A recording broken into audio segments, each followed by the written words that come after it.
take projection.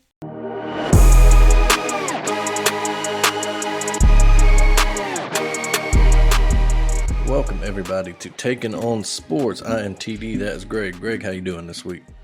I am pretty good there, sir. How are you today? I am pretty good. Just watching the old Ravens sweat another one out. They did the other way this time though. They were the team that came back. They came back this time, yeah. So we'll see.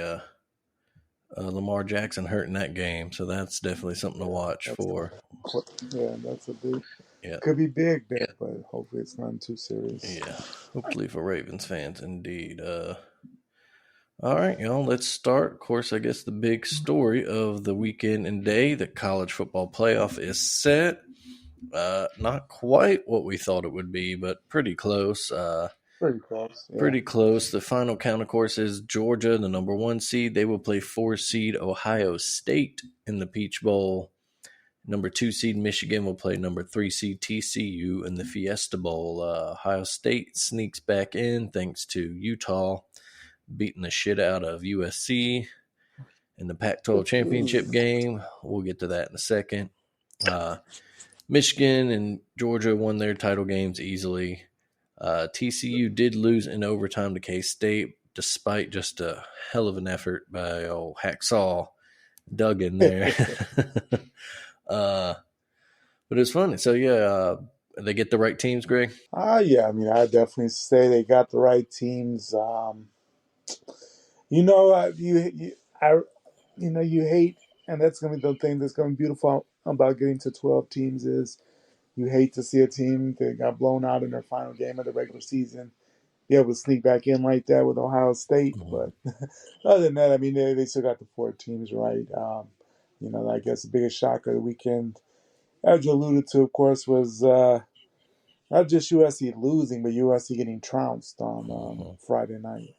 Yeah, a little bit due to Caleb Williams getting knocked up in that game.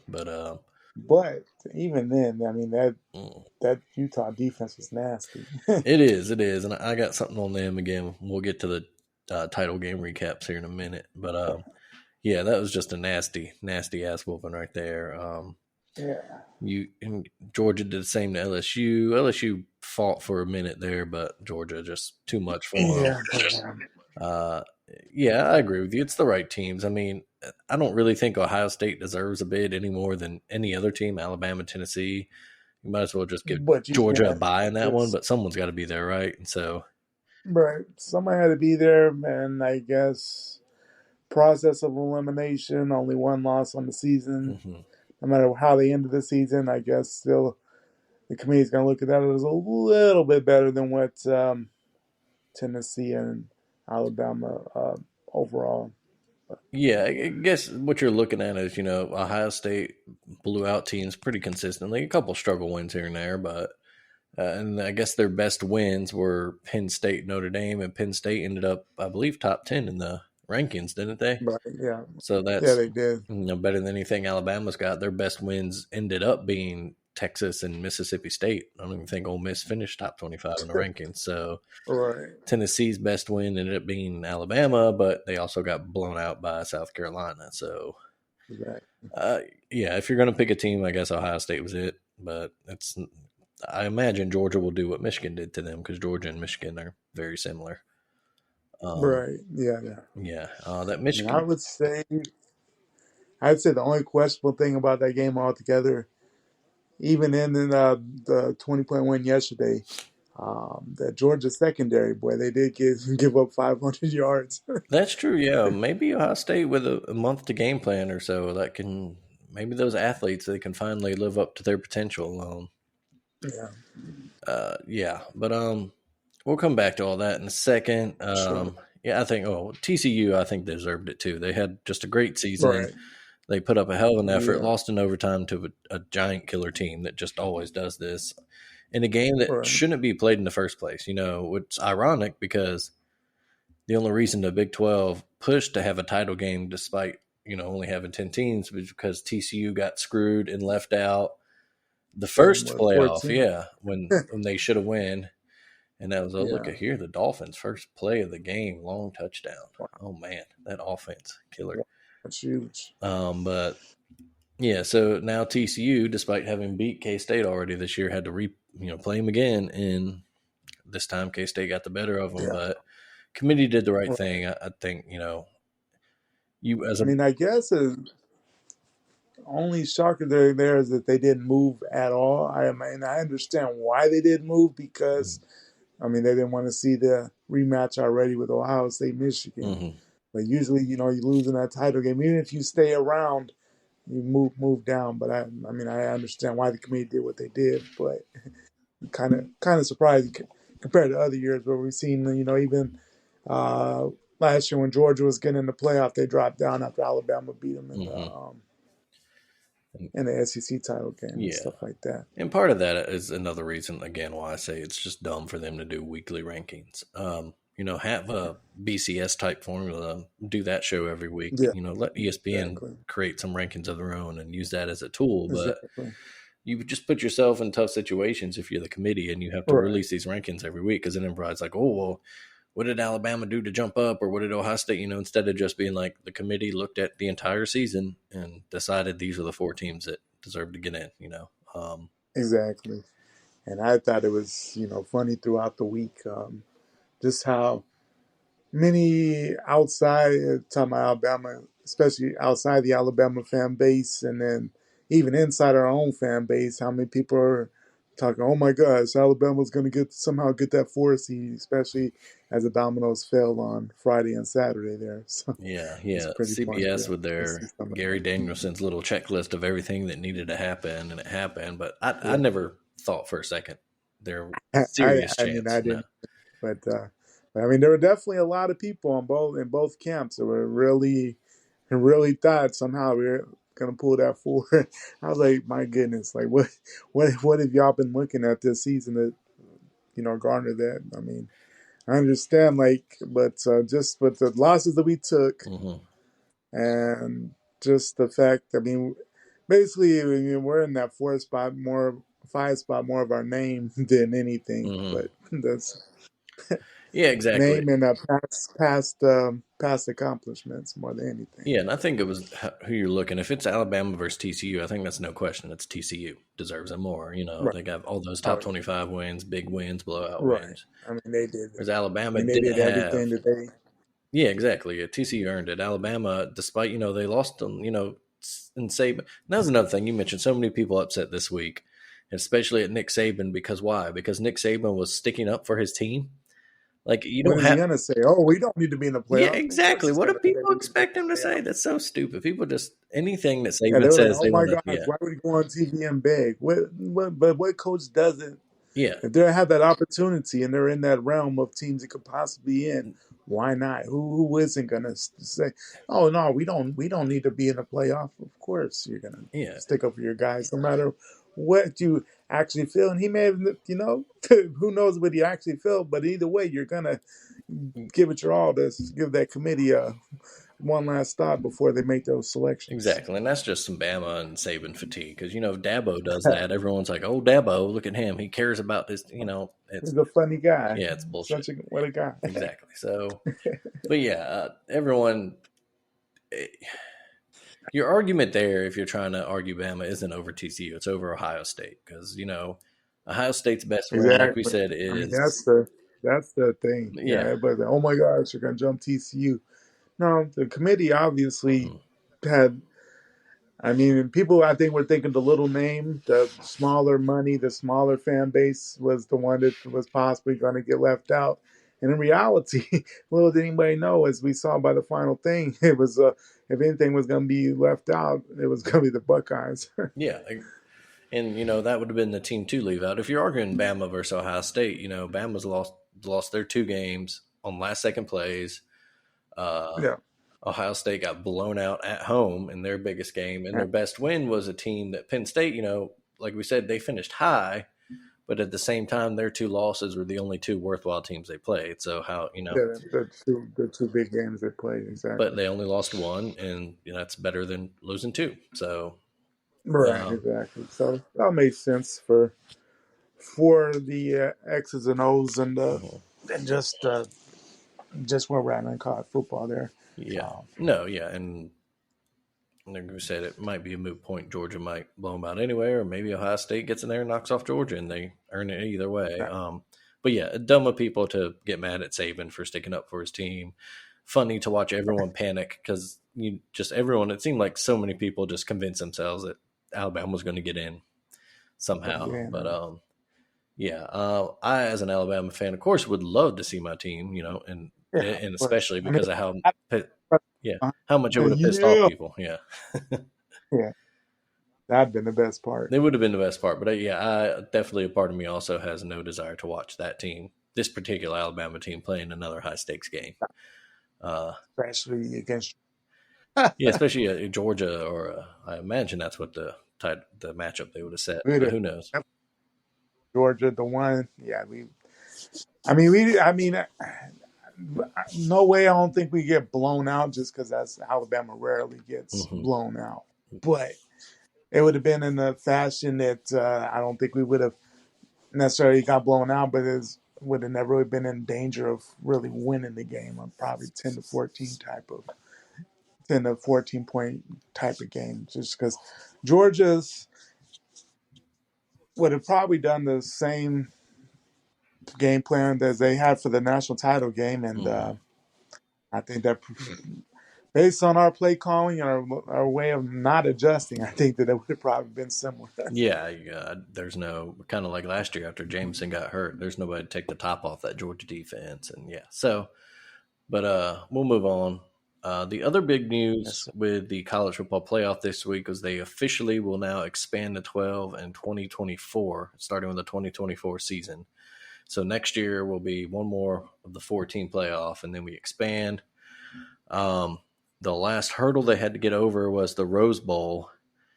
Basically, working out the Rose Bowl wanted special exemptions and to keep their, precious TV spot. And basically, from everything I've read, the playoff told them to get on board or fuck off. Basically, they would be left out in the next round of negotiations after the 26th season, I believe. And they basically threatened to all right, well, you can just not be a part of it at all.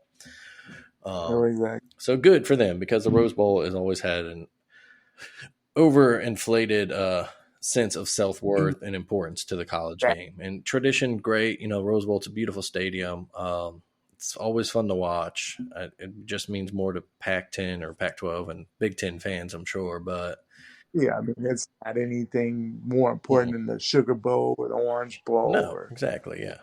Once the BCS came in, once we had a system that said, look, we're going to put the two best teams together regardless of what conference, and those bowls kind of became, that less important. And now the playoffs, even more less important. And again, like I wrote on the site, if they want to stay relevant and become big name things, I seriously think these bigger bowls should move to the beginning of the season, because everybody gets hyped up for, the first week of the season, and you could put these big matchups. And instead of having Utah, the Pac-12 champ versus Penn State, a team that lost 2 games, so finished third, technically fourth, whatever, in the Big Ten, you could have Michigan in there. So you could still have your Pac-12 Big Ten matchup if you want, and it's a great way to kick off the season, Who don't want to see Utah, Michigan to start week 1? I'm going to say that would be a banger. Yeah, literally. Those guys would just beat the shit out of each other.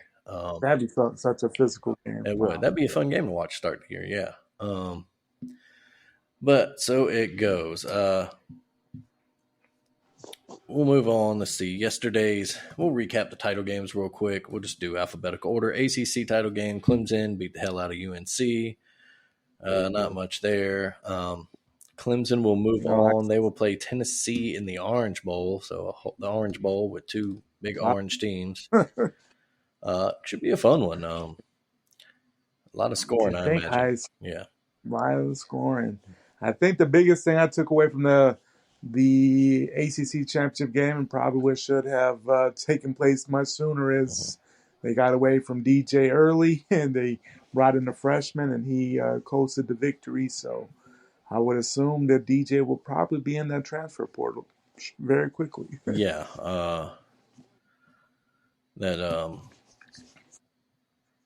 You imagine you'll see, like you said, his name in the transfer portal. Maybe Clemson's finally found their quarterback of the future. But we'll see. They'll have a chance, in the season on a big note, playing Tennessee. Of course, Right. Tennessee without Hendon Hooker. But still a big-time bowl game for the Vols. Their first since I can't even remember. North Carolina, I don't think I've seen anything official yet, but the word I've seen so far is that they might play Oregon in the Holiday Bowl, which that'd be a fun one. Could be a lot of points. Yeah, the Holiday Bowl is usually a shootout bowl. The high scoring thriller. Yeah, always. So let's see if that's changed since I looked here. It is official. Oregon and North Carolina in the Holiday Bowl. That'll be a fun one. Yeah, December 28th. I want to bet the over. yeah, that's initial line is Oregon by 8. Interesting. In the American, the AAC conference title game, Tulane completes an absolutely great turnaround. They win the American Athletic Championship. They will go to, where was it? They're one of the New Year's Six Bowls. I've lost it. They play USC in the Cotton Bowl. So that'd be an interesting one. See how hard USC comes out. See if that Willie Fritz Tulane team can get a big win. Those. It's just like that's and our game.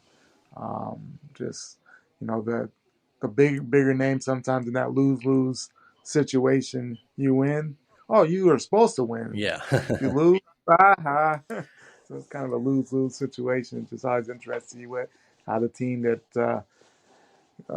especially having come off a chance to make the playoff, just how you react and how you come out and what the quarterback, what his health looks like going into that game. Yeah, you wonder if Caleb Williams is going to be 100% or if maybe he just sits out to get ready for next year. Year. UCF looks like they'll play in the Military Bowl versus Duke. Another thing, Tulane coach Willie Fritz, he was kind of linked to the Georgia Tech job, turned it down. I don't know, No, I say good for him. Yeah. Sometimes those Power 5 jobs, they open up, they look, it's a Power 5 job. That's just you just see that as a revolving door job right now. Every 3 to 4 years, you're going to see a new Georgia Tech coach. I think it's good sometimes just to stay where you're at and keep doing what you're doing in Tulane. Yeah, and wait for the job you really want to come available. Don't force yourself into something that may not be pretty outside of the money. Yeah, and he's got himself a great situation, great little program. We mentioned the turnaround. They went 2-10 last year. It wasn't really indicative of the program so much. They had the hurricane. They practiced a lot and moved up here and played some games in Birmingham. They practiced in Tuscaloosa as well. It was just kind of a team. They were all over the place. Yeah, all over the place without a home. So it was a rough season for them last year, but to come back, win the title, just play so great this year. Good for them. Great story. Yeah, great story. And I'm sure Willie Fritz's next coaching cycle, he's going to get linked with all the big jobs, or if there's a surprise one this year still. But yeah. Able to avenge their only conference. Was that their only conference loss of the season and then did it in big fashion there at home. Yeah, I believe so. Yeah, packed out Yulman Stadium there up in uptown New Orleans, about a 2-minute walk from where I used to live there. Awesome. Yeah, it's a cool little stadium. They were definitely partying afterwards, I'm sure. Big Ten title game. We mentioned Michigan handled Purdue easily. It's a little slow start, kind of like Michigan games can be. They pulled away. Purdue will go on to play LSU in the Citrus Bowl. That'll be an interesting matchup. Michigan, we, of course, mentioned they're in the playoff. Not really much to say there. As everybody expected. Again, if ever there were a conference that should move to pod scheduling and away from divisions, it's the Big Ten. Please. Yeah. Move Big 12. We mentioned that Big 12 title game was a hell of a game. Dugan, the quarterback for TCU, just a warrior. Just left everything he had on the field, but couldn't overcome K-State and Deuce Vaughn. The history of just small, shifty, game-breaking running backs for K-State Right. continues. They will go Like, on the I just want Wildcats. Oh, go ahead. where do they find them? Like, where do they find these guys? Like, it seems like every cycle they have a 5'8", 5'9" little guy, shorter than everybody else on the field, ends up being a beast. Yeah, Like, what? with track speed. How do they do it? Yeah. Yeah. Yeah, it's amazing. K-State will go on to play Alabama in the Sugar Bowl. We mentioned that game will be an 11 a.m. kickoff on New Year's Eve, Central Time. Yikes. Yeah, so we'll see. Yeah, we'll see how many players from Alabama rest in that one. Have we seen the last of Bryce Young, Will Anderson in Alabama uniforms? We'll see. I would think probably, but you never know. You never know. Yeah, you never know. They might want one more showcase game. Right. But you never know. That'd be interesting. What's the initial line on that one here? I thought I saw like Alabama 5.5 right now. Interesting. Yeah. So I think they're kind of thinking people may not be playing based on that line and based on our other lines of the season. Yeah. So maybe you see the next generation Alabama players in that one a lot. Exactly. Maybe they'll get a lot of practice time for that. Right. The only thing I would say about that game that I was just like shocked and stunned at the end. Why did Max run on third or fourth just himself? I'm sure just the way he'd been all day, I know he's super tired, but I swear he would get in the end zone. But it was interesting. You taking the play out of his hands, but yeah, he just might not have anything left. But regardless, they mentioned they were rewarded for a great season. They got in the playoff as they should have. Yeah. I'm sure it sucks for them not to have the Big 12 title, but they'll come at it next year, and they've established themselves. This kind of season, that's going to be great for recruiting. Sonny Dykes in his first season there, that might be your new Big 12 powerhouse there. Exactly. But we'll move on. We'll stay in the state of Texas for the Conference USA title game down in San Antonio in the Alamo Dome. UTSA wins their second straight Conference USA title over North Texas. They blew them out. They will go on to play Troy in the Duluth Trading Company Cure Bowl. That might be a fun game. Yeah, a couple of small conference champions there. Troy won the Sun Belt title. North Texas will play Boise State in the Frisco Bowl in Frisco, Texas, not San Francisco. Right there. Yeah, right there. North Texas fans get to go a little bit up the road. Okay. Let's see. Another small conference. Toledo beat Ohio in the MAC championship. I have not seen. Oh, yeah, though. They will play Liberty in the Boca Raton Bowl. Ohio will play Wyoming in the Arizona Bowl. Mountain West title game. Fresno got revenge for a loss earlier in the season to Boise State, won on the blue turf. As a reward, they will go to the Jimmy Kimmel LA Bowl and play Washington State. And we mentioned Boise in that Frisco Bowl versus North Texas. Pac-12 title game. We mentioned Utah just beat the hell out of. And my question is, how the hell is Utah always beating these top teams? Last year they beat the hell out of Oregon. This year they're beating the hell out of USC. But yet they're always like 9-3. Always. Like you would think at some point Utah would have been the team to break into the college football playoff, where they would establish themselves. I know they were they were the name coming into the season out the Pac-12. Like everybody thought this was the year for Utah, but yeah, it's just one of those things. If they just clean up those losses, those UCLA's, those Oregon. that Florida loss at the first of the year. If they go back and play Florida again, they probably work them. Yeah. That loss just looks stranger and stranger every week too. But so they will play in the Rose Bowl versus Penn State. That should be a fun one. They might beat the hell out of physical game. Yeah, physical one for sure. USC we mentioned, they're in the Cotton versus Tulane. Not sure what to expect from that one. But Tulane will be hungry for it. Yeah. All right, let's see. SEC title game we mentioned again. Georgia took care of business. They're definitely the favorite to win back-to-back national titles. LSU will play Purdue in the Citrus Bowl. Jaden Daniels got hurt, so they brought on old Nussmeier, I believe the son of former Alabama coordinator Doug Nussmeier. Yeah, it is. He played well. He came in and really sparked that offense, and they scored a couple touchdowns after he came in. Yeah, kind of got within striking distance, and then Georgia just kind of put their hand on their head like a big brother fighting a little brother and said, "All right, that's enough." That was nice. Yeah, good effort, kid. Yeah.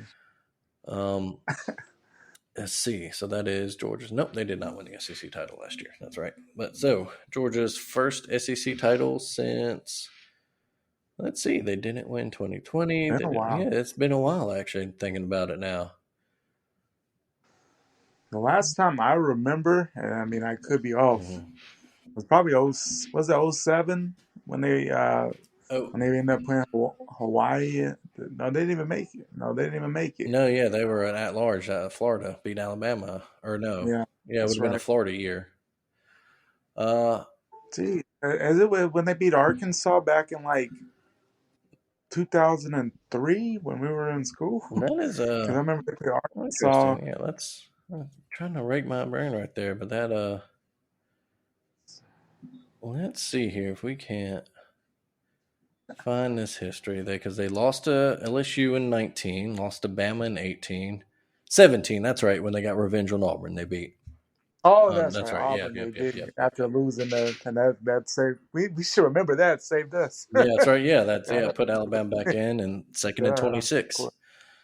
Yeah. But yeah, before that it was 2005. They beat LSU.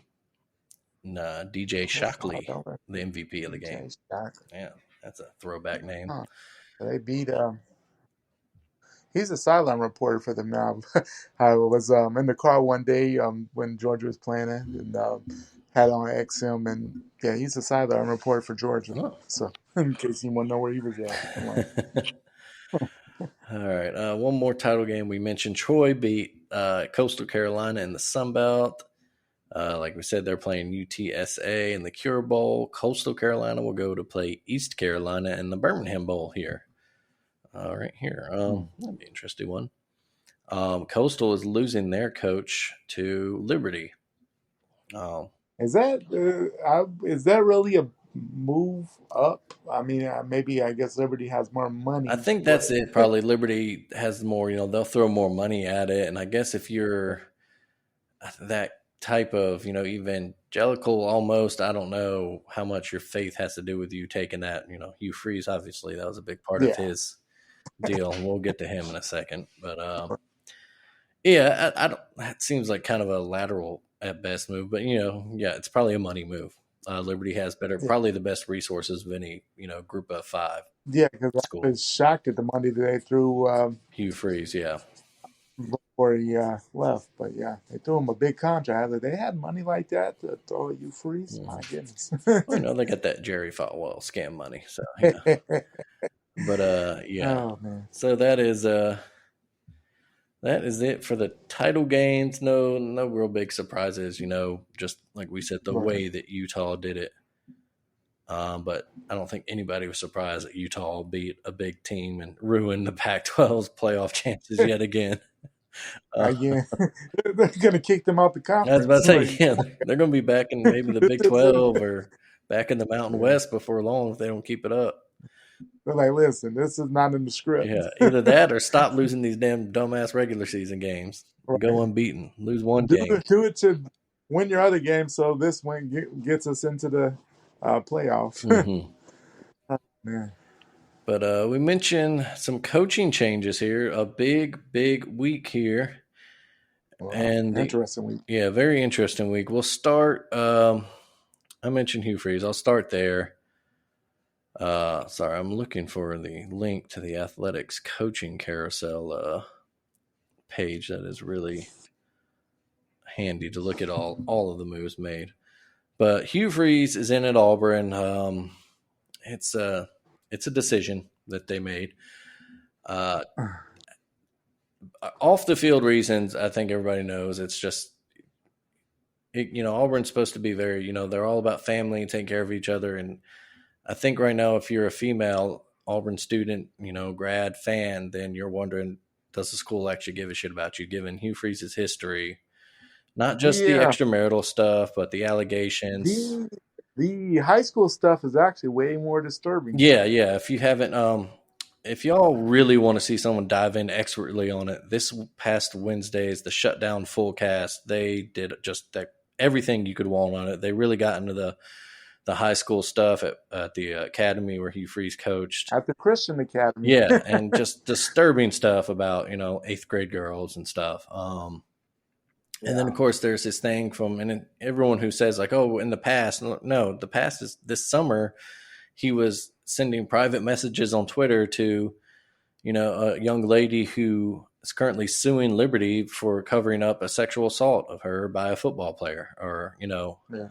and he's, basically harassing her through private message, which is something that he's done for a long time, not just to nothing new. Yeah, nothing new, but he is someone who has long sent messages to people who have, talked about him on Twitter. And so one of the big rumors with his hire at Auburn is that he's not going to be able to control his own Twitter account. I saw that. And that's just something, if that's somewhere you got to go, man, that's just, it's just not a win. What you really want? Exactly. Is that? Yeah, because you got to think.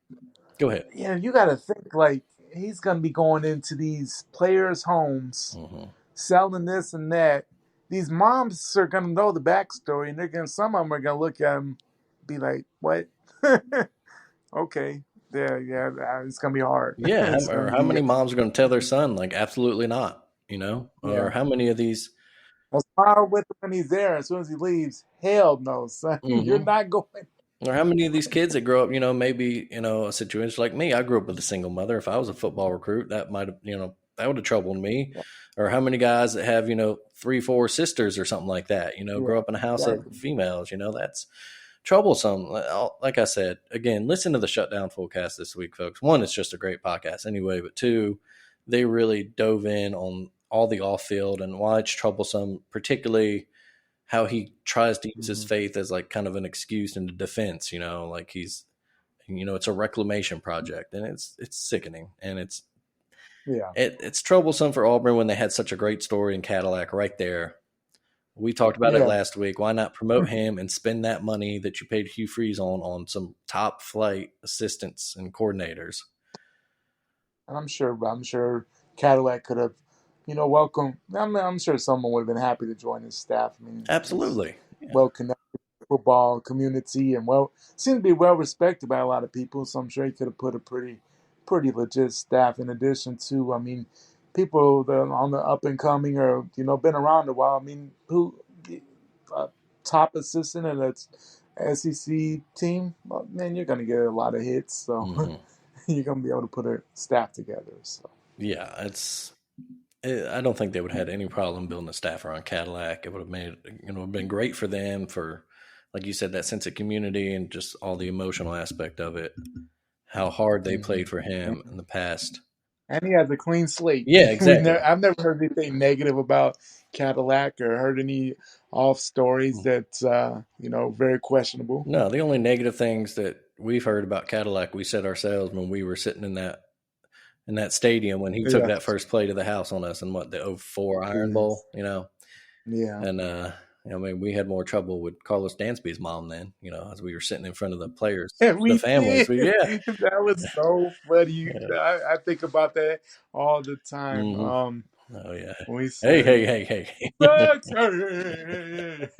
It was all in good fun. We made friends, had as good a time as we could have had losing that game. But, they were actually decent people in that stadium. Yeah. Surprising. Yeah. We didn't encounter the bad until trying to get out of that. And that one girl that stuck her shaker in your window and War Eagle. It's like, oh boy, I've never seen Greg. You about stepped out. Yeah. Especially was that the same year that we got pulled over on the way to the game too? Yeah, that was the same year. Oh man. And he thought I had a gun because I had a remote control for the CD player. Yeah. Remember they came running around there, running around. Yeah. Hey, we'll do story time real quick. So we're on our way to the Iron Bowl. Wake up early, to make the drive across state.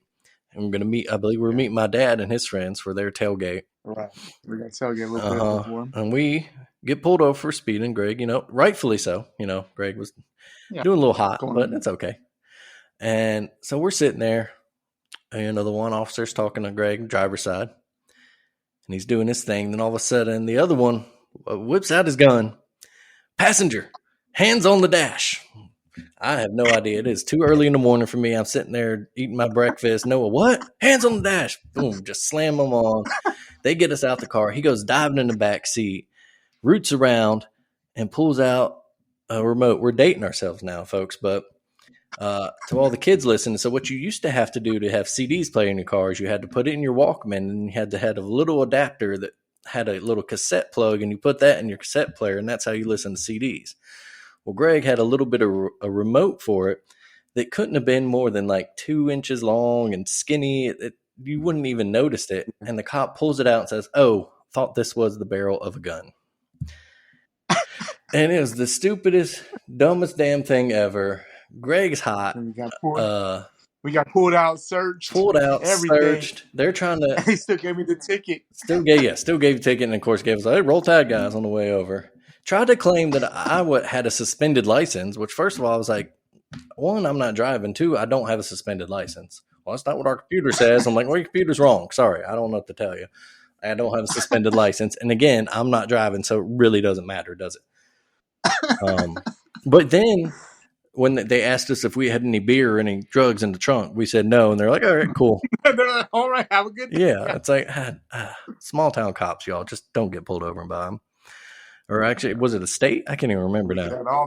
We could have all the we had all the cocaine and all the they didn't bother to ask. But that was a great start to that day. Yeah. But that was story time. Wow, funny stuff. It was fun, but yeah. So going back, when we were talking about Hugh Freeze. So we talked about all the off-field stuff, but on the field. So why do you hire him? All right, because he beat Alabama twice. Almost 8 some years ago now. 7, 8 years ago. 14 and 15. 14, which was a good victory. And then the 15 game, if people don't remember that, that's the one where a pass bounced off the receiver's helmet and then another receiver caught it and ran for the touchdown. Alabama had 5 turnovers and still had a chance to win late. And then Hugh Freeze also never did anything with that. Alabama won the SEC title in 2014 still, Alabama still won the title in 2015 and then the national title. Exactly. Hugh Freeze then, had all those off the field problems and the NCAA investigations and got fired from Ole Miss. And then basically, Greg Sankey in the SEC office told people like, he is not welcome back here. Alabama tried to get him on as an offense coordinator at one point, and that was shut down. And so really, what is he bringing to the table on the field? Because that offense isn't that revolutionary anymore. Everybody's running that kind of style of offense, that hurry up, no huddle stuff. He's not doing any groundbreaking stuff. Look at this year at Liberty. He started hot, but he lost his last 3 games, including one to New Mexico State. Like, it was horrible. Horrible. One of the worst programs in the country on a consistent basis. Has not had a good program maybe ever. I don't know their history, but a surefire candidate if they ever were to cut the number of FBS teams down, New Mexico State's not making that cut. We can tell you that much. Yeah, they're getting relegated. Yeah, exactly. They're going back to FCS. Have fun there. It's probably better for you. But so I'm just not sure. And I don't even know if they make it out there. Yeah, exactly. I believe he retained Cadillac on staff, so good for them. But as associate head coach or something. But so maybe he's just the guy that when inevitably Auburn fires Hugh Freeze in 3 or 4 seasons. I don't know. Because the funniest thing about that is you have the guy and you go back to, what is Auburn always known for? All they care about is beating Bama. And their fans always try to say, man, we're more than that. We don't care about that. And then your program does what? They hire a coach, and what's his most famous thing? He beat Bama twice. It just goes to show you, at the end of the day, no matter what they try to sell, that's your goal in life. Beat Bama. Yeah, exactly. You can try to spin it any other way you want, but if you're talking about on field, he really hasn't been that impressive at Liberty. They had one season they finished 10-1, but they're not. They didn't make a New Year's Six run or anything. They really haven't pulled any major upsets of any big time teams. You know, like we said, he finished this season losing 3 in a row, including New Mexico State. That's you know. Yeah, even if you had told your players, "Hey, I'm leaving," you know, we see those things where they don't play for them. Still, New Mexico State. Yeah. But so that's it. I just don't think, you know, it's going to be that big of a boost. Maybe you get it just that kind of new coach boost, but is it really going to be, you know, is that really going to get you recruits that Brian Harsin wasn't getting, or Gus Malzahn? Like if you're looking for a coach that's just going to beat Alabama once every few years and really not do anything, you had him. A hell of a record. When he beat Nick 3 times in 17, 19, and 13, yeah, and 13 was OC. And he was the OC in 2010, and beat him in 13. Yeah, he was the OC in 2010, and he was that head coach. His first year was the Kick 6 year, and so you had Gus Malzahn, you had the guy that beats Alabama, you know. Yeah, and he was actually, you know, he actually, you know, same, you know, strong Christian thing, and doesn't have near the issue. So he might have actually been the all-in family guy that they claim to win. Yeah, and then with the football, with the actual coaching pedigree. If you're telling me that your experience is what you want and that's what you're worried about and not promoting Cadillac, okay, I get it. SEC program, it's a tough place to be your first head coaching job, period. Exactly. But don't try to sell me, you know, a snowball in the middle of Alaska, you know, with saying that Hugh Freeze is some great hire because of his on-field stuff when his on-field record hasn't been really that stellar. But we'll move on from that. The other big news made official this morning, or just a little while ago, Deion Sanders, Coach Prime, going to Colorado. It's an interesting get. You wonder how South Florida was trying to get him, and I guess just didn't have the money or whatever to get him. You figured that might have been a more natural fit, but going to Colorado, what do you think about it, Greg? You know, I'm kind of shocked by it, in the fact that, you know, I thought if Prime was going to move on to the next thing, it was going to be something bigger as far as the pedigree of the program, something that was a non-fail situation. Because I mean, we know he hasn't been a lifelong coach.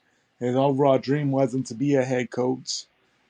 He has plenty of money, so I mean, those are usually 3 things that why you move on from one program to the next and move up to the Power 5 job. But happy for him. He's moving up, but at the same time, it's like Colorado. I mean, unless he has knows something we don't, as far as they're on the cusp of something. But based on the last decade, yikes! Yeah. I don't know. It is a program that historically can win. They won a national title in 90, 91 or so. I think, did they get a Pac-12 title sometime in the past decade? It was kind of a weird outlier, kind of out of nowhere. Or at least they were in the Pac-12 title game, maybe. Yeah, they were in one. I'm pretty sure they were in one. I don't think they won one. It's a beautiful campus, beautiful stadium. It's a great location as far as in between California and Texas to kind of steal some recruits that maybe the bigger programs overlooked or missed. Maybe every once in a while you can steal one from them, like a big 4-star. I'm sure that, you know, Deion. I'm sure. Coach Prime is going to bump up their recruiting big time.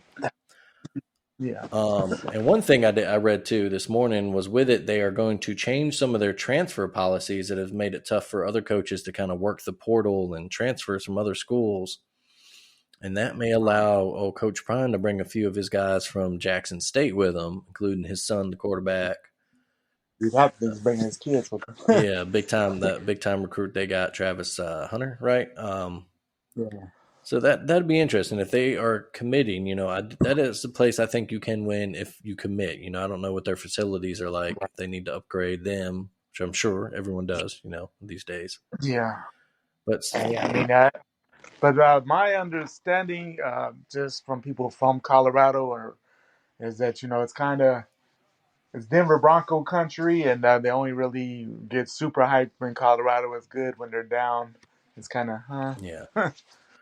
But yeah, Coach Prime should sell some tickets at least maybe for this first season. He Oh definitely yeah, should get some recruits that they haven't build been some getting. So excitement. yeah, so that's a great hire for them. You wonder about the move for Coach Prime himself, but hey, if that's where he feels like he is the next step for He's him, coming. then good for him. Good for him.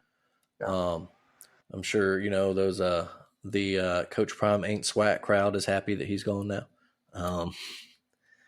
But I'll leave I that mean, up they to them. definitely leave some arguments up for debate as far as, see, we told you he didn't care about the conference or anything like Yeah, that. But same time, anybody that's going to turn down a job promotion when offered, I mean, no regular person would. So though it is coaching and a little different, I mean, it's the same idea. yeah, exactly. Yeah, so that pretty much feels like all the big openings left. Let's see. We've talked about Arizona State, Charlotte last week. Coastal Carolina, they will replace their coach with Tim Beck, the offensive coordinator from NC State. We mentioned Georgia Tech. Willie Fritz's name was out there, but they ended up going with Brent Key. I like that. The guy that kept them, they look dead in the water, and you would think, man, this season's going to get ugly. I mean, he had them on bowl eligibility the last week of the season there.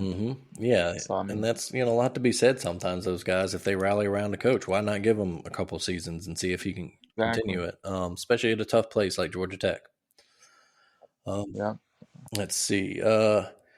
Trent Dilfer, that's a big one. Trent Dilfer is taking over here at UAB, here in Birmingham. Out of nowhere hire. He's been coaching at his son's high school, I believe, right? And won a couple state titles. Have been really good the past 3 or 4 seasons. But it's just kind of crazy. Didn't know that he had a desire to coach college. We'll see. Historically, those high school to college coaching moves don't always work out, but sometimes they do. Gus Malzahn was one of them, and it's worked out okay for him. And definitely interesting on the recruiting front, because I mean, he definitely has that lot of experience with Florida and everything with that, so that might be interesting. It does, and the big thing there too is he is involved heavily with the Elite 11, the quarterback, the highly touted prospect, the recruiting camp. They do the Elite 11 quarterback, so that's something.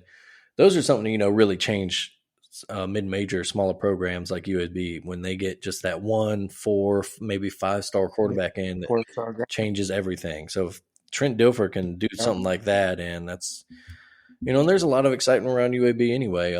Bill Clark unfortunately had to retire due to medical reasons this year, but he had really revived that program after it was shut down a few years ago.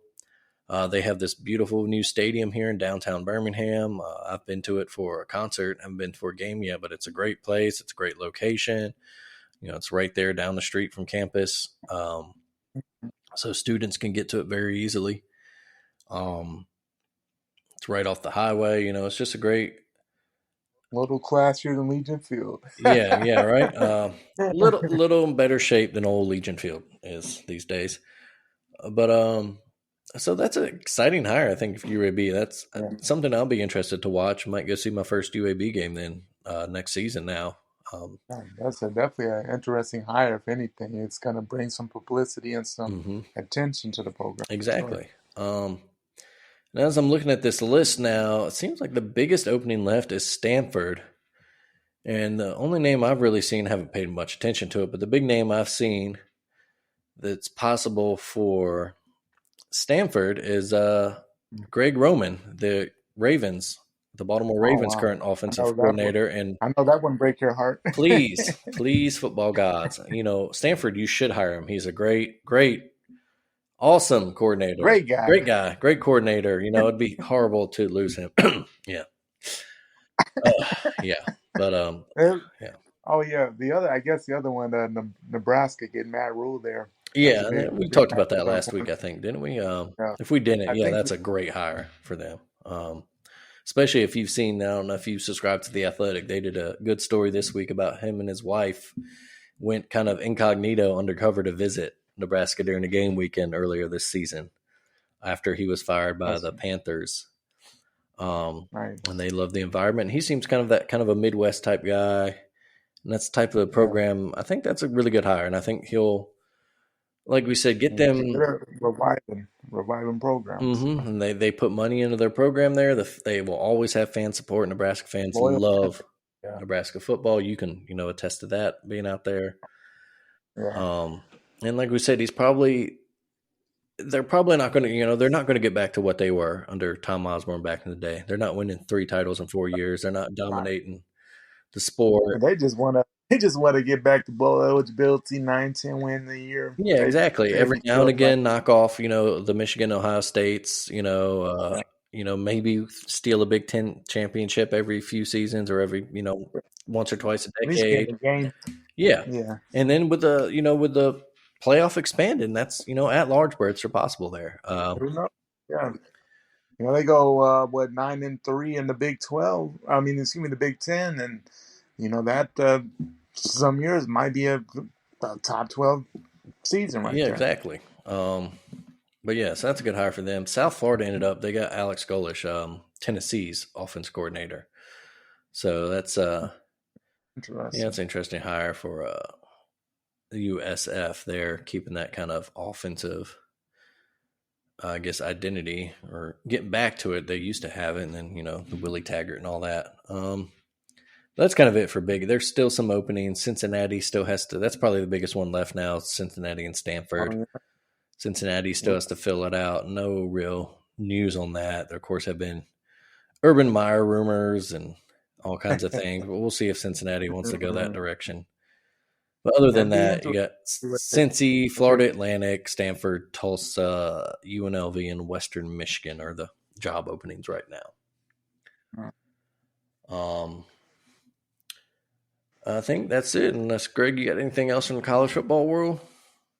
We got a lot of chaos, but still, four teams not surprising in the playoff there, but definitely maybe a little more entertaining than people may have thought going into the championship weekend there. Indeed. Seemed cut and dry, and they ended up being everything but that. Yeah, it was definitely not. I thought Caleb Williams might pull USC through, and we'd get that, but they just get replaced with another blue blood in Ohio State. I guess the biggest thing too, what does that do for the? I would be interested to see if that affects the Heisman, because it seems like he was a shoo-in going into the weekend there. I don't know. I know a lot of people vote ahead of time, and that's a thing that I'm wondering. Just they need to maybe change that process as far as how they vote or when they vote, and maybe include Championship Saturday, because it doesn't seem like that gets much. Championship weekend, that doesn't seem to be a key consideration in some years. But or maybe even push it back to it's weird. Some years it doesn't seem, but then like the year that Tua seemed to be on track to win it in 2018. 2018, and then it was everything because he got hurt in the title game, and then they gave it to Kyler Murray, and it's like, well, wait a minute now, and then that was always dumb there, because the knock on Tua that season was like, well, he hasn't played a lot of fourth quarters. I'm like, yeah, it's because he's up 35-0 at halftime. So exactly, what is he gonna do? Yeah, but why would you have him? Yeah, that's just old stuff bitching about. We'll move on to the NFL now. Our weekly power rankings that double as our kind of recap, talk on the NFL. I'll start number 8 because I got a little bitching to do. The Ravens. Bad loss last week. Another last-second loss to Jacksonville this time. Was, I think, the first time – what was it? The first time that Jacksonville had been trailing the last 2 minutes a game and won a game in their franchise history. So that's not good. And I wrote this in my notes. I put them here over Cincinnati, one, because they have the head-to-head, so that's part of it. But in addition to that, I wrote the offense is a major problem, and that was before today when Lamar Jackson got hurt, went out the game. So we'll see what that is. But part of the reason they, blew that game, the defense blew it, that you can't deny that. But part of the reason the Ravens had, I think, 4 trips to the red zone in that game where they had to settle for field goals. And they're just not finishing drives. They don't have a big play receiver that can, they had a big play from Deshaun Jackson there, but Deshaun Jackson's going to give you maybe one play a game at his age now. Mark Andrews is great, probably second best tight end in the league behind Kelsey, but if teams can double and even triple cover him, then you can't do much. The running game hasn't really gotten going. The offense is a problem there, and so I do hope Greg Roman goes to Stanford. And I've said this before, and kind of, had a bunch of people kind of jump at me for it, but I'm not saying that John Harbaugh needs to be fired.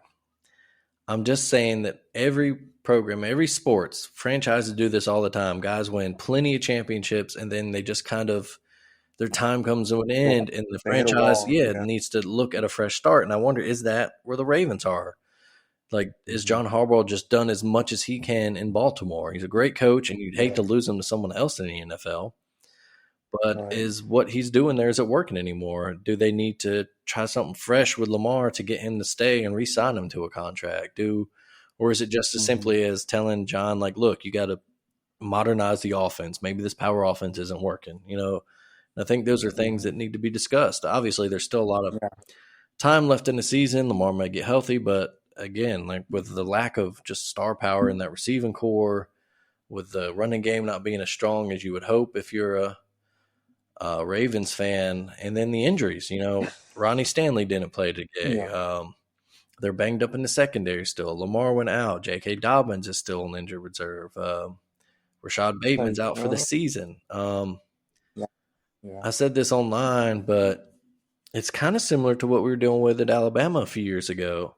We were getting all those preseason injuries, and guys were going out hurt, and we'd lose a lot of star players like linebackers, and we were that kind of big, bulky power what's going team. on with the strength and conditioning? And so, do the Ravens need to change the way they look at strength and conditioning and training and rehab?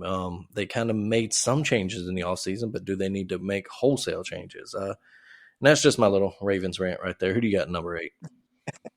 I also had your Ravens at 8. Dropped down a little bit there. Lost to the Jags last week. Last second field goal to beat that bad Broncos team this week. Worrisome just how bad is that knee injury for Lamar. That hopefully it's nothing too serious, but it's been a tough couple weeks here for the Ravens for sure. Yeah, absolutely. So I dropped them down a few there. Who you got your number 7? 7, I have the 49ers. They're growing on me a little bit. Looks like it's their division now. They have the lead over Seattle, and I doubt that they'll give that back, especially if they stay healthy. Shut out the Saints last week. Big game playing right now against the Dolphins. I mean, that's huge for both teams. Just kind of see where they're at on the national power of the NFL there. So, yeah. I also had the Niners at 7. In my notes, I just said they got to stay healthy. I think that's their big key for them, keeping McCaffrey healthy, keeping Debo and Ayuk and all those guys healtty. Exactly. I believe is they're definitely Jimmy G out of the game right now? Did I see that they had a backup in? Yeah, I thought I did see that on the red zone. Yeah, so we'll see. Yeah, I just have the red zone queued up here, so we're flashing through games here. But I think that's the key for them. If they get some of those defensive guys healthy, they're the well coached. They're insanely talented. That's a team that could sneak up and go on the road and beat a Philly or someone in the playoffs. Exactly. Number 6, I got the Vikings. They had a good rebound win last week on Thanksgiving over the Patriots. I believe they won today, right? Yeah, they got a little closer, but they beat the Jets. Yeah. So that was a good win for them. Beat the Jets at home. Yeah, like you said, the Jets kind of made it a little closer than they wanted, but when it's a win, so they're again pulling away with their division, trying to keep pace with the Eagles. Of course, remember they do. The Eagles have that tiebreaker for home field advantage, so they need the Eagles to drop a couple. Who's your number 6? We're going right in order. Same here. Beat the Patriots on Thanksgiving. Beat the Jets today. They're just winning games for the most part. They had the 2 ugly losses to the Eagles and the Cowboys, which of course people are going to question throughout. Just how good are the Vikings? But when they're on, they're on. So All right. How about your number 5? 5, I have my Cowboys at 5. No, I got the big division win, season sweep over the Giants, and on Thanksgiving last week. Always good to do that. And tonight against the Colts. Hopefully we don't lose. It's always one of those Dallas. I feel like we always find a way to lose a game. You're like a head scratcher, and that would be the one on prime time when everybody's watching. This will be the one. 10.5 point favorite. You know, it has every sign of. It makes me worried, but hopefully we can continue on. Our third one in a row there. Yeah. Where are we at? Number 5, right? Yeah, 5. yeah. Yeah. Same as you, Cowboys. I have them right in there. The wild card team, no one wants to play. Yeah. Probably not going to get that division over the Eagles, but that's arguably the best defense in the league. You know, them or San Fran could. You know, they each have the arguments for it. You know, Micah Parsons just playing out of this world as he goes that team, that offense. They're doing their thing. That's all I have to say. Number 4, I got the Dolphins. They're rolling along, doing their thing. In the battle with the 49ers right now in a good game. Mike McDaniel facing his old mentor and friend, Shanahan, over there. Yeah. And they're another team. As long as they stay healthy, they keep their guys, keep Tua healthy, keep, Yeah. those receivers healthy. Who is the quarterback now? 13 for is that Brock Purdy, I think. Oh, Iowa State. Brock Purdy? Yeah. Oh, Iowa State guy. Yeah, Yeah. Mr. Okay. Was he? Oh, yeah, well, didn't get that one, but so yeah, let's see what happened to Jimmy G. All right, That's Brock interesting Purdy. right there. We'll see what's going on there. All right, Yeah, but that could long term. Yikes! mhm. You that could be it. Yeah, that could change some things up on the season if anything super serious with Jimmy G. But my 4, I have Buffalo at 4. Okay. More so, I think, because they head to head there with Miami. So that, but people kind of questioning Buffalo there a little bit. That maybe some games not as dominant as what people would have hoped there, but especially the Lions game on Thanksgiving, a little closer there. Beat the Patriots on Thursday night football. So I mean, they're just doing their thing. Maybe not as dominant as what people may have wanted, and then maybe that's why people are questioning it. Mhm. Some with Buffalo, and maybe the maybe a little regression with Josh Allen there at times. He was really going with Dayball as the OC, and seems to be a little more careless with the ball this year. Mhm. But they're still a heck of a team. I always say, man, this is the NFL. It's not college. You're not going to blow out everybody every week. You're playing other pros. You're getting paid millions of dollars and on that same skill level. So I mean, it's not going to be a walk through the park every week.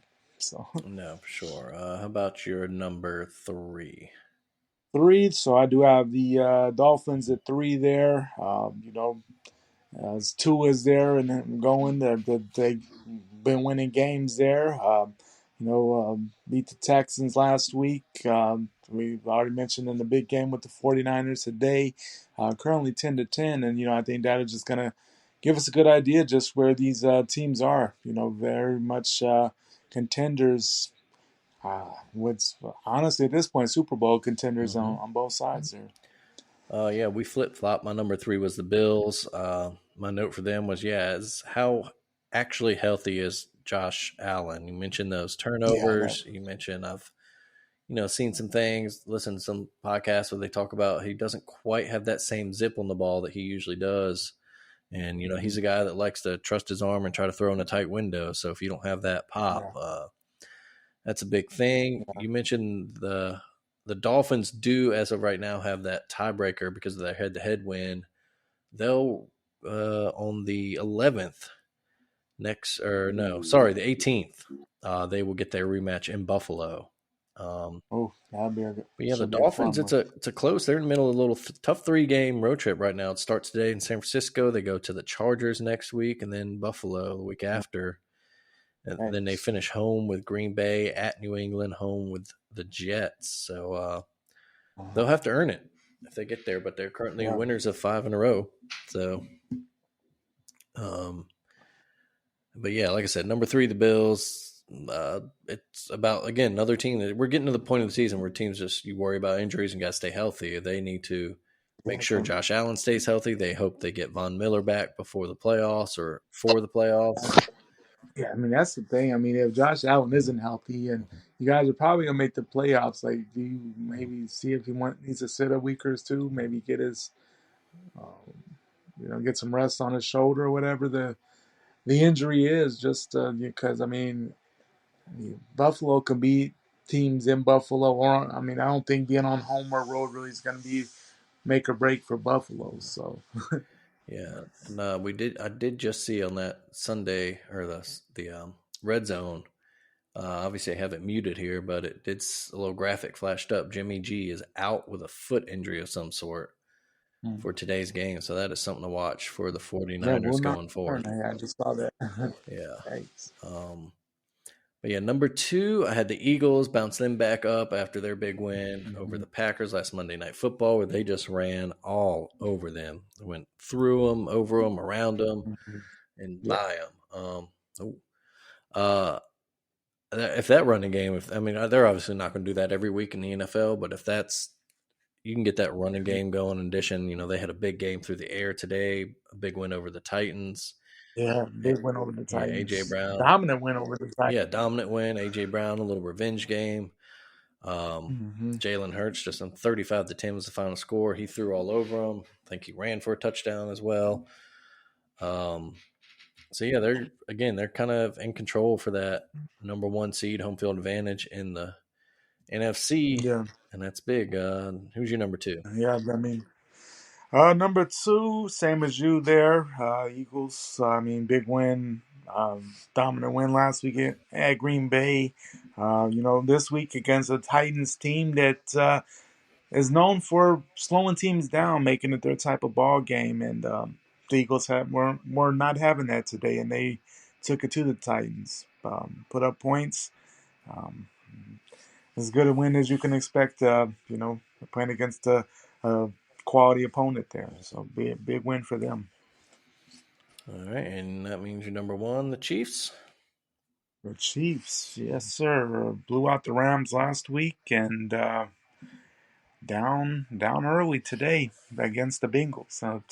Tough road game there for them, but we'll see how that plays out for the rest of the Sunday afternoon. Yep, they're in their AFC title game rematch with Cincinnati. You mentioned they're down, as of right now recording, they're down 14-3.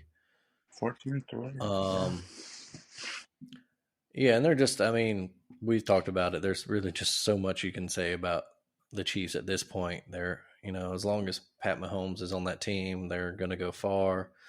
It doesn't seem, we've talked somewhat this season about them missing that kind of explosive playmaker in Tyreek Hill, but it hasn't really hurt them yet. Yeah, it hasn't really hurt them, and they just have different guys step up. 1 week it'll be Juju, 1 week it'll be, they got Kadarius Toney from the Giants, And he's already out again. Yeah, he's already hurt again. That he's one of those snake bit guys, unfortunately.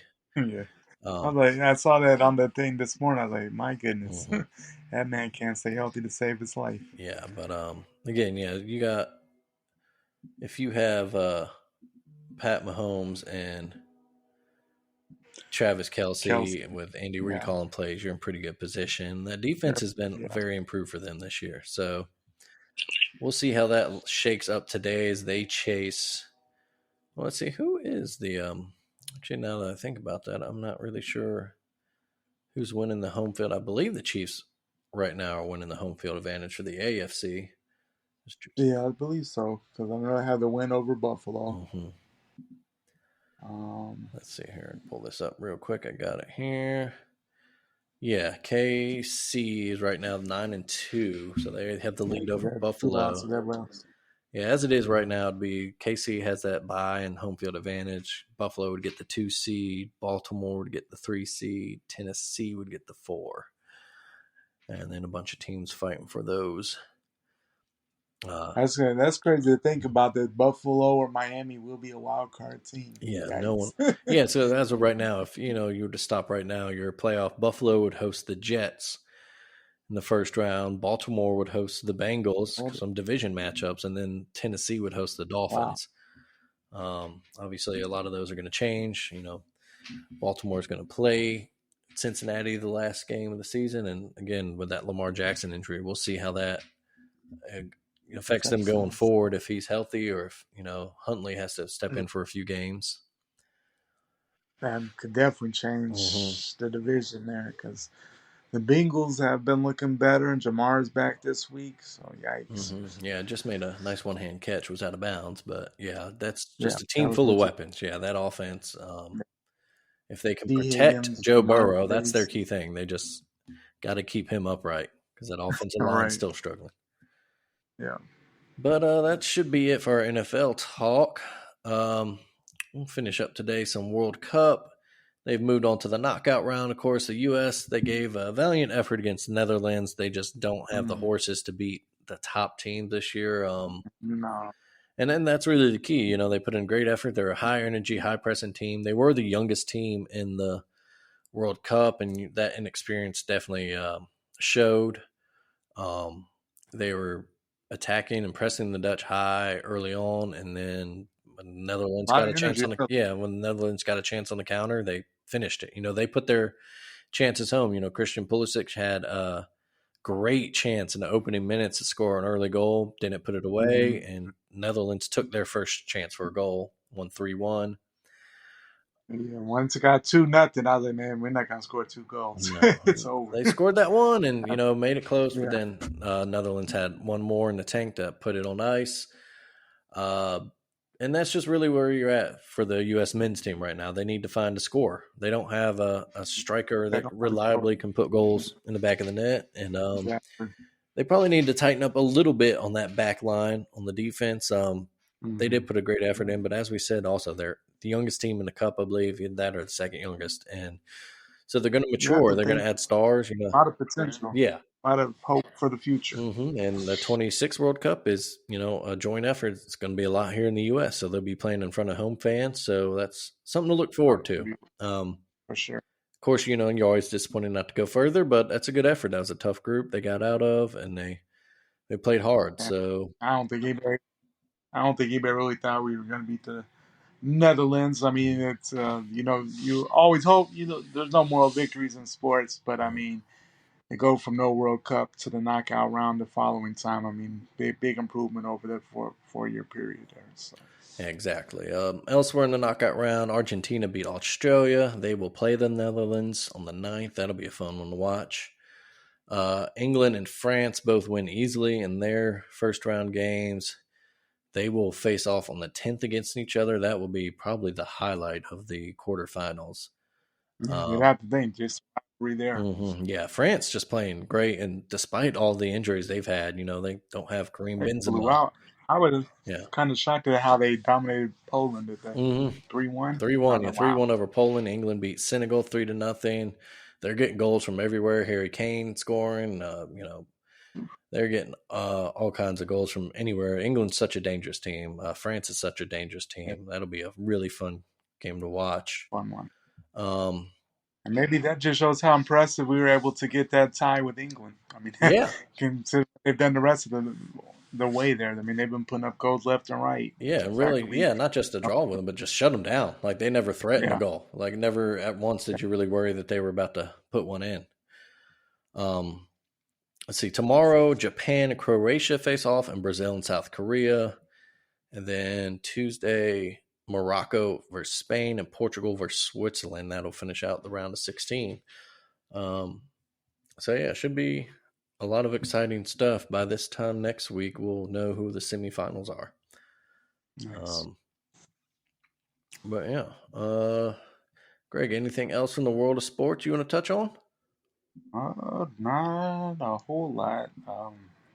Just interesting way to win the college football season. Sadly, that was, other than bowl games, we're to that point of almost being done with the season, which is kind of sad. But it's been a heck of a season. There a lot of excitement, a lot of craziness throughout. And the Championship Saturday was no different. Lived up to what the rest of the season has been. Yeah, for sure. Yeah, it is always sad part of the season. You get Bittersweet. bittersweet, yeah, very bittersweet. You get a lot of games coming up, but it's the end of it. Closing in on the NFL playoffs, and then NBA, college basketball, that'll take over. Right now, should give, I guess, a shout out to my Pels. They strong right now, on a little winning streak of their own, and they're currently beating Denver, I believe, right now. Nice. So yeah, it's a fun time. Yeah, my NBA, Mavericks. We're not winning a lot of games, but Luca, what he's oh been doing, boy, we, man, he has what 3 40-point triple doubles this year. mm, Crazy numbers he's putting up there. insane, But yeah. But like you said, they're 11-11 right now. I think barely holding on yeah, to a 11 play-in 11 spot. action. Mhm. Missing we're missing Jalen Brunson a lot more than maybe people thought we would. He was definitely the second guy that you could count on to bring buckets, and we don't have that guy. We signed Kemba Walker, but Kemba, I think, is a little past what you past his prime with all his injuries. Yeah, But yeah. At this point in his career, that's maybe a good bench guy you hope can lead a second unit or something. But yeah, yeah, it'd be interesting to see. December 15th is a date when teams can start trading guys that they sign in the offseason. So I think that's a big date to watch for a lot of teams. We'll see if Dallas oh maybe yeah, tries to add something else, another weapon they need to help out Luca. yeah. I think we're gonna need a two. We're gonna need a two piece that can Hmm. drop 18 to 20 on any given night, So guaranteed. what you're saying is Russell Westbrook to the Mavericks. Oh man, that would be craziness. And the Luca together, both with the ball Oh control. man, Yeah. that's Oh man. that'd be something to watch. Yeah, but Oh boy. no, that's probably your next big thing to watch in the NBA right now is Yeah, that for sure. date to see, like the Lakers, of course, there's a lot of talk about them trading. And see what goes on there. Of course, the Nets, that's always a big talk and trading. And other than that, you're just kind of watching like the Celtics, despite all the upheaval with the coaching Yeah, change this they're all season. They're on top by of far the things. best team in the league, as of right now, Yeah, offensively and and it defensively. yeah, they're definitely just playing the same way. And, I think it helps some. At least the coach there is was part of the staff last year, so he knows the culture. Nothing, the team knows him, so it's not like somebody was brought in out of nowhere. So Hmm. I think that does help out somewhat with that. And ironically enough, talking about the NBA, the Athletic just sent me a little notification. Trae Young chose not to play versus Denver on Friday after exchange with Nate McMillan, per sources. So that's Oh, interesting. that is interesting. Atlanta's star player, franchise guy. Definitely I, don't imagine that he would be the one to leave in that situation. It would definitely wow. be all Nate. So maybe a coaching Wow. change We'll coming see up in where, Atlanta at some point. we'll see where that goes. Yeah, they are Hey, currently. Let's see, where are they? They're 4 seed at yeah, current they're in not the playing. East. They're not playing bad ball. Like, Yeah, but that's interesting. I do hear a lot of them in trade talk too. They've been trying to. Seems like they've been trying to trade John Collins for a few years now. His name is always on the Yeah, block. he was kind of like C.J. McCollum was in Portland, like just Yeah, always talking. he was always out there. Hey, what are you guys offering? What can we get? Yeah, exactly. Always, Oh, did he get that first down? He did. Good effort playing the KC game right there. yeah. But yeah, that should be it for our sports world. I don't have anything else. Still too early in the college basketball season. Kind of talked about Alabama. They got that. Did we talk about the 4 overtime win? That was after our, I think, our recording last That was, week. yeah, that was Yeah. craziness. And the Tide knocking off the defending, the reigning champs UNC in 4 overtimes. Just a Four insane overtime. game. Crazy That's game. an extra half of basketball. Yeah, it's a lot. Yeah, basically an extra half. Yeah. Insane when you felt like they probably had a shot to win in the first 3 overtimes. Yeah, every overtime they had a Mhm. chance to close it down. But big win for the Tide. I know North Carolina has lost since, so maybe not as. But I mean, just the name itself, getting a big win over North Carolina. I mean, that's huge for the program. So It's that was a good win huge for for the us. confidence of a younger team like Oh Alabama too. yeah, North Carolina has been there. They're a exactly. team that knows how to win. Obviously, like we said, they're the reigning champs. Uh, they know, they know how to win games like that. So to play a team like that on a neutral court, on the tournament and get the pull it out. win Yeah, there. despite, like we said, they blew some opportunities to really put the game away in Yeah. regulation and overtime. Still able to respond and get the win. Yeah, tough win. These young guys wonder, how do they respond to tough situations, and that's a great early response for the team there. And the other thing, just it's amazing that Javon Quinterly, after that terrible knee injury, Mhm. is already back at his full speed, like he didn't miss a step. Mhm. That's amazing to me. Yeah, absolutely. I would say one thing that I would like to see from the Tide is some better inbound plays or actual inbound plays, Oh my goodness, just yeah, all over the for court. sure. That Yeah. seems to be a lacking area right there. And then maybe a little too much standing around on offense sometimes. The offense at times in that game just became whoever had the ball was driving and maybe a kick out, or usually just Yeah. in the three really tall guys. And I think some of it they got it. I think some of it is just a fatigue level when Hmm. you're getting that deep into the game. Hmm. Gasping for air there. But big game coming up Saturday. Uh, Rematch of last year's game we won in Tuscaloosa, playing the number one team in Houston, Oh, yeah. Houston Cougars on Saturday. That'll be a big game there. Yeah, Houston felt slighted by their, they thought it was a goaltend or something called last year, but Yeah, it wasn't. They just lost. it wasn't. They just lost. And Tuscaloosa and took that L. Yeah. That's a big thing for Alabama. We kind of peaked in December last year. We beat Gonzaga, beat Houston, and didn't do much else after that. So hopefully we have a strong December, but then build off that for the rest of the season there. So Hmm. Yeah, it'll be fun to watch. Alabama still has games against, you mentioned Houston. I think we play we play Gonzaga at Gonzaga, some point. Yeah, yeah, let me pull that up real quick all in before we go. December. Yeah, like Nate Oates and Greg Byrne loading up that out of conference schedule to leave no doubt for any at large bids, which I think the Exactly, program's kind of smart. past that time. So they have, let's see, Houston rematch with them. You mentioned like Saturday they play Memphis on the 13th and Gonzaga on the 17th. I think, Man, isn't that Gonzaga one here in Birmingham? That might be a little. yeah, it is because because they played in Washington last year. So Hmm. yeah, it's somewhere in Alabama. I'm pretty sure it is in Birmingham. Yeah, that's interesting right there. The CM Newton Classic. Oh yeah, Legacy Arena Yeah, at BJCC. Well, now yeah. I have to see the old boys around here when I go see the Tide. But Yeah. all right, that should do it for us, folks. Greg, what is done up real good for you this week? Done up real good for me this week. Probably last night, went to the company Christmas party, and it was a nice event. And then got to stay at the hotel after. They gave us a complimentary room after, so that was nice for the wife and I to get out for a night and Yeah, enjoy kind of a little staycation. Yeah, that it was. What about you, sir?